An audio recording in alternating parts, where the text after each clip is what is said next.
Las noticias se escuchan. En RCN Noticias del Mediodía, Pereira.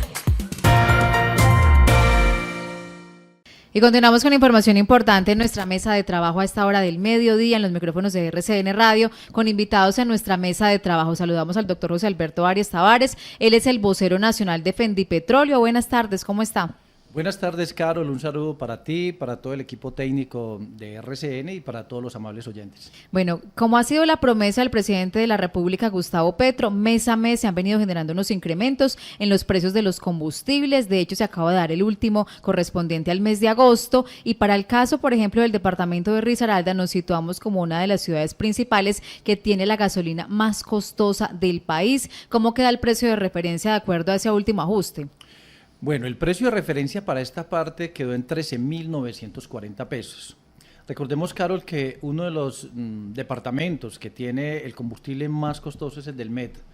En la capital Villavicencio el precio del combustible está por el orden de los 14.073 pesos, ese es el precio de referencia. Pero también en Cali el precio de referencia es un poco más elevado de acá, producto pues del transporte por el poliducto. Recordemos que el poliducto viene desde Barrancabermeja, pasa por esta zona y llega hasta Jumbo.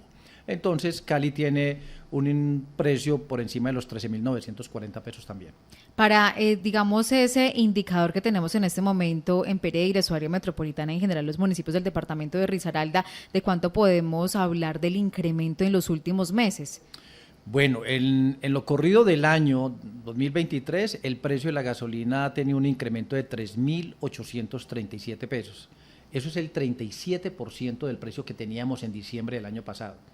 Pero desde octubre a la fecha, recordemos que en octubre arrancó estos incrementos paulatinos en el marco de la regla fiscal de mediano plazo para tratar de equiparar y para fondear el Fondo de Estabilización de Precios de los Combustibles y equiparar los precios a los precios internacionales. El año pasado, en septiembre, el precio de la gasolina era 9.366 pesos. A la fecha, el incremento ha sido de 4.483 pesos, es decir, el 48%. Entonces es un incremento supremamente alto que, como lo hemos manifestado, no solo afecta a los 51.600.000 colombianos de todo el país, o sea, eso afecta a todos los sectores, inclusive productivos, porque el combustible es un energético transversal para otros sectores productivos en el país. Claro, y siempre le hemos afirmado que casi que el sector del transporte se constituye como en la columna vertebral de la producción en Colombia, porque pues somos un país tercermundista que no tiene pues ferrocarriles, ni digamos de otros sistemas alternativos que permitan pues salir de la línea, digamos, de transporte tradicional. Para ese caso, en este momento, pues ¿cuál es la situación de muchos de los colombianos? Ustedes seguramente les llegan constantemente réplicas en las estaciones de servicio, máxime cuando se cree que los precios los establecen los propietarios de las estaciones. Así es. Desafortunadamente, digamos, los precios de los combustibles en nuestro país es una tesis, es una hipótesis que yo he venido manejando hace mucho tiempo, son costosos frente al poder adquisitivo. Y hoy, cuando tenemos uno de los combustibles, sobre todo el tema de la gasolina, porque el biodiesel no se ha querido tocar efectivamente porque eso va a afectar indudablemente el transporte de carga y de pasajeros. Eso podría incidir mucho más en el tema inflacionario. En el tema de la gasolina, lo que nosotros hemos notado es que ha afectado naturalmente la inflación. Cada que hay un 10% de aumento en los precios de los combustibles, la inflación se aumenta entre un 0.3 y un 0.4%. Eso pues obviamente afecta a todos los colombianos. Entonces, mire, en el país, Carol, hay 11.500.000 motos y hay más o menos 7 millones de vehículos. Esos vehículos han venido haciendo un uso, digamos, uno podría decir que es racional, pero no es básicamente por eso, es por los elevados costos de los combustibles. Por eso nosotros hemos visto unas estadísticas en nuestros agremiados donde el consumo de combustibles ha venido decreciendo, contrario a lo que hemos visto en la página del Sistema de Información de la Cadena de Combustibles, que muestra como una tendencia hacia el alza en el consolidado entre enero y mayo de este año comparado con el mismo periodo del año pasado. Incluso con un dato que obviamente nos llama poderosamente la atención, y es que el consumo de biodiesel en estos 5 meses, en los primeros 5 meses, ha crecido más de 10 millones de galones, cuando los datos que nosotros tenemos con los colegas empresarios del transporte es que han tenido muchos bloqueos en el país, la carga está represada en algunos puertos y no se han podido movilizar como debería ser, ¿cierto? En un país que tú dices, como lo manifiestas muy bien, solamente tiene un sistema de transporte de carga que es el transporte, digamos, de tractomulas. Entonces, sí, la situación es preocupante para todos ¿Y los hacia sectores. dónde vamos? Porque bueno, se había anunciado por parte del gobierno nacional y en algún momento por parte del Ministerio de Minas y Energía que se iba a establecer, digamos, como un precio techo cercano a los 18.000 pesos por galón, digamos, hablando de la gasolina corriente, pero posteriormente la saliente ministra de esta cartera aseguró que no se tenía que llegar necesariamente al precio internacional como tal del petróleo, sino que se podía generar un valor por debajo. Pues ella hablaba de focalización de subsidios. Entonces ya el Ministerio de Minas ya viene trabajando sobre algunos sectores para quitarles esos subsidios. Grandes consumidores, empresas generadoras de energía que utilizan el combustible, y eso ya se viene trabajando por parte del Ministerio de Minas. Pero bueno, lo que nosotros creemos es que el precio del combustible, una vez sea determinado por el Ministerio de Hacienda, que si llegamos al techo del precio internacional, pues va a quedar el precio oscilando frente a las variables internacionales. Que lo que nosotros hemos visto tradicionalmente es que el precio siempre tiende a subir. Entonces, los colombianos van a estar supeditados a variables internacionales como el precio del petróleo de referencia Brent, que ha venido subiendo en los últimos días, a la tasa representativa del mercado, que es otro indicador que se tiene en cuenta para estructurar los precios de los combustibles internos, pero también al precio de la gasolina en el Golfo de México y los biocombustibles, recordando que el etanol y el aceite de palma también están cotizados en mercados internacionales. O sea, son 5 variables internacionales y como lo demuestran las estadísticas, es que siempre estas variables tienden a subir, digamos, en el corto y en el mediano plazo porque son mercados especulativos. Casi nunca baja. Sí, difícilmente. Este año no ha bajado ninguna. Y si baja una de las variables, como pasó con el precio del dólar, pues inmediatamente sube el precio del barril del petróleo. Entonces, son variables que están en esos mercados especulativos y que obviamente no vamos a tener unos precios estables en nuestro país, siempre van a tender a subir y podríamos pasar de esos 16.000 pesos que habla el ministro de Hacienda Bonilla. Claro, y en este momento pues decir que los colombianos siempre vamos a estar en desventaja. El salario mínimo para los colombianos sube una vez en el año y se tasa de acuerdo a diferentes dinámicas, entre ellas, por ejemplo, el IPC del año inmediatamente anterior y pues lo que se pueda negociar con las centrales obreras. Sin embargo, estamos hablando que pues está generando un incremento mes a mes en el precio de los combustibles y si bien es cierto, digamos, la mayoría de los colombianos no tiene un medio de transporte personal, sino que tiene que hacerlo a través de transporte público. Esto seguramente sí será determinante para los incrementos venideros en tarifas de transporte. Es que hoy hay un diferencial muy amplio en el tema del precio del biodiesel frente al precio internacional de este energético. Y la diferencia está en casi 6.500 pesos. Es decir, que si el gobierno empieza a reducir ese subsidio y a ajustar esos precios del biodiesel, pues obviamente vamos a tener una afectación. Mira, Carol, este año la gasolina ha subido el 32%. Entonces, lo que tú dices es muy cierto. Los ajustes en los salarios se hacen sobre el IPC del año inmediatamente anterior. Entonces, ya tenemos unos incrementos significativos. El poder adquisitivo de los colombianos es muy poco para pagar unas gasolinas tan costosas. Entonces, uno podría decir, no, es que la gasolina más cara se vende en Hong Kong, o se vende en Noruega, o en estos países, pero es que el poder adquisitivo ya es muy alto. Hoy los combustibles más costosos para los habitantes es en Zimbabue, en Ruanda, en países africanos cuyo poder adquisitivo es supremamente bajísimo. Y eso pues nos está pasando a nosotros. Claro. Entonces el poder adquisitivo nuestro comparado con el norteamericano normal es por lo menos 12 veces menor al de un norteamericano. Entonces esa es una variable que obviamente tendrían que estudiar. Y lo único que yo rescato de la ministra de Minas, la saliente ministra de Minas, es que en su momento dijo que había que suavizar un poco los precios porque nosotros no podríamos pagar los precios de los combustibles a nivel internacional. Pero eso se quedó así, en una sola declaración. Y finalmente la señora se fue y pues esperando que pueda ocurrir con quien asuma esta cartera. Bueno, doctor Arias, también hay otra situación. Siempre pues está hablando obviamente de la afectación que tenemos los colombianos con el alza en los precios de los combustibles, afectaciones al transporte y en general pues a todo el sistema, esa columna vertebral que parte económicamente del transporte terrestre.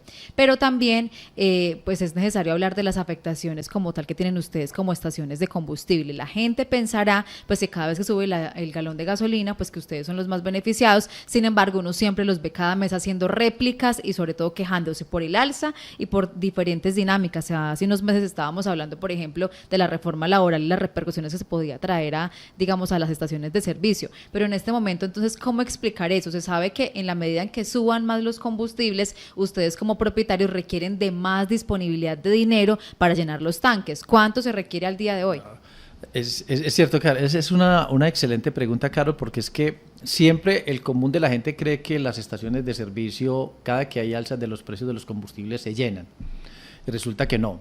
Hoy las estaciones de servicio, cuando hay incrementos como el que venimos demostrando pues desde el pasado mes de octubre, las estaciones necesitan más capital de trabajo. Hoy llenar los tanques de almacenamiento de una estación de servicio es supremamente altísimo. Incluso hay muchas estaciones de servicio que tienen que prepagar ese combustible, de acuerdo con algunos contratos que se tienen con las compañías mayoristas.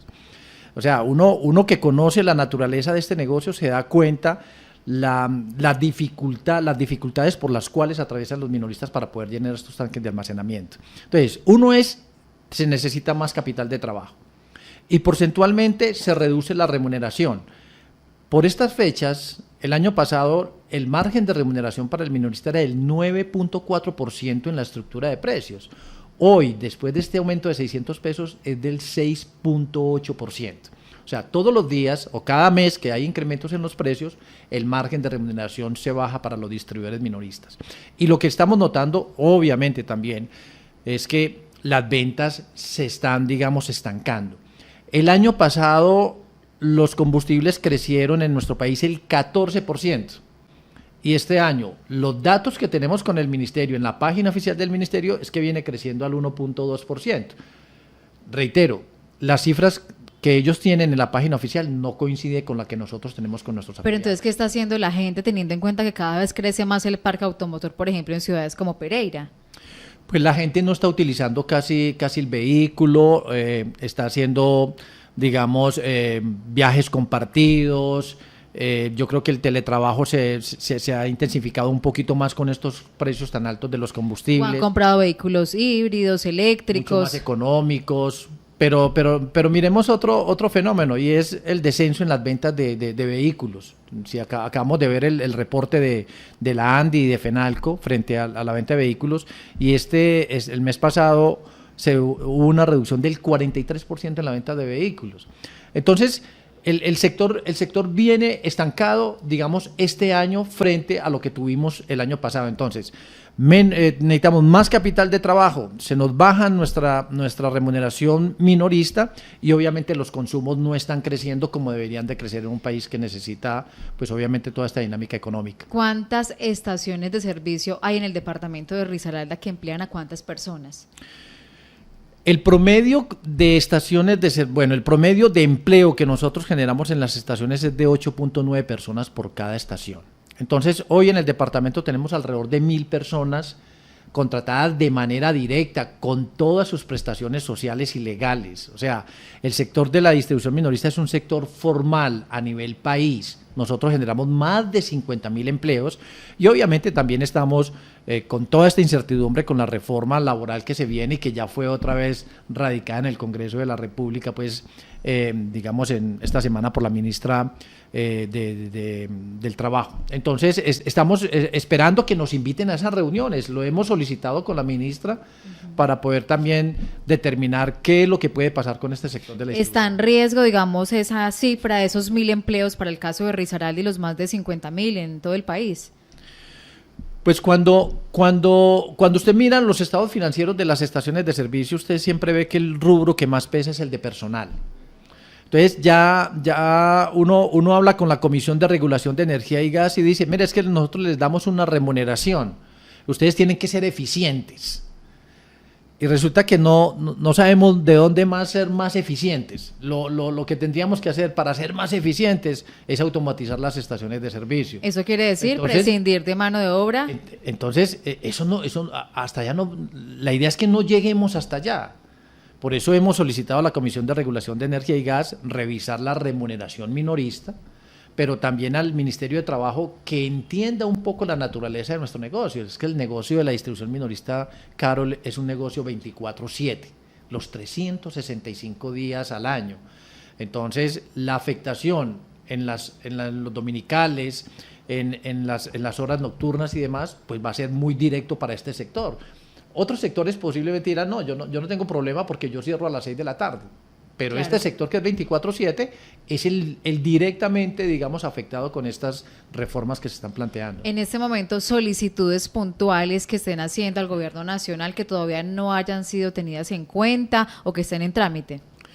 Bueno, son muchas. Entre ellos, esperamos que el nuevo ministro de Minas atienda. Ya hemos solicitado una reunión para poder tener un diálogo directo con él sobre todas las implicaciones y todas las necesidades que hoy tienen las estaciones de servicio, no solo con la nueva reglamentación técnica que estamos implementando, sino con la excesiva normativa que se tiene para las mismas estaciones, el excesivo control por parte de diferentes autoridades que hacen lo mismo, Carol. Aquí hay una multiplicidad de funciones que hacen diferentes entidades cuando deberían de coordinarlas en una sola. También tenemos problemas como digamos expectativas como estas reformas que se vienen, ¿cierto? Esta situación de los altos precios de los combustibles que también, como lo dijimos, tiene un impacto muy alto en el sector. Y naturalmente tenemos un flagelo que no es ajeno a ninguna ciudad, a ningún departamento, que es el flagelo de la inseguridad en las estaciones de servicio. Se ha venido aumentando esa inseguridad en algunos departamentos de manera muy dramática. En esta zona también lo hemos tenido con los atracos y robos que lo hemos dado a conocer a través de los diferentes medios y esperamos que el gobierno le ponga cartas en el asunto porque de verdad que se está poniendo en juego no solo la integridad de los muchachos operarios de las estaciones, sino pues el patrimonio de estos empresarios. Doctor José Alberto Arias, vocero nacional de Pendipetróleo, pues le agradecemos muchísimo por ese contacto a esta hora del mediodía aquí en los micrófonos de RCN Radio. Claro, pero déjame antes de terminar, mandar un mensaje bien importante, y es que el próximo 21, 22 y 23 de septiembre tendremos el 37º Congreso Nacional. Y en ese 37º Congreso que se va a realizar en Cartagena, en el Hotel Las Américas, para que todos los medios de comunicación nos acompañen, pues vamos a tocar unos temas supremamente importantes como es la transición energética, el tema de la legalidad y la seguridad en las estaciones de servicio. Tenemos, digamos, ya invitados, el fiscal general de la Nación está invitado, está el comandante general de la policía, la Procuraduría General. Tenemos invitados especiales en los cuales nos van a estar acompañando en este evento que habla precisamente de la eficiencia y la sostenibilidad energética. En eso estamos comprometidos, Carol, y te invito para que nos acompañes en este congreso, que es el congreso más importante de la distribución minorista de combustibles en el país. Claro que sí, allá estaremos, Doc. No, muchas gracias y un saludo cordial para todos los oyentes. Los deportes En RCN Noticias del Mediodía.